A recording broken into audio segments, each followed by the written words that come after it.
அடியார்களே, ராமேஸ்வரத்தில் ஒரு அடியாருக்கு அன்னதானம் செய்தால் காசியில் 1,00,000 அடியார்களுக்கு அன்னதானம் செய்த பலன் கிடைக்கும் என்பது ஐதீகம். அடியேனும் மனைவியும் ஆடி அமாவாசைக்கு ராமேஸ்வரம் சென்றிருந்தோம். யாருக்காவது உணவு அளிக்கலாம் என்று பார்த்தபொழுது ஒரு மனநிலை பாதித்த ஐயா அவர்கள் சாலை ஓரமாக அமர்ந்திருந்தார். அவரை அழைத்து வந்து அவருக்கு உணவு கொடுத்து மனமகிழ்ந்தோம்.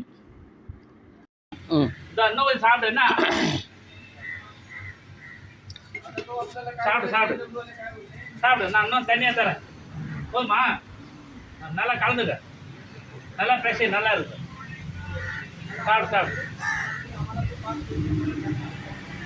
நல்லா பேசி சாப்பிடு.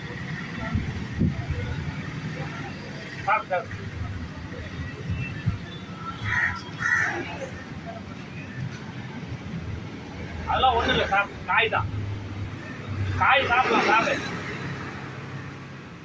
ஒன்றும் சாப்பிடும், வெறும் சாதம் தான் சாப்பிட போகுது. ஆமாம், சாப்பிடு.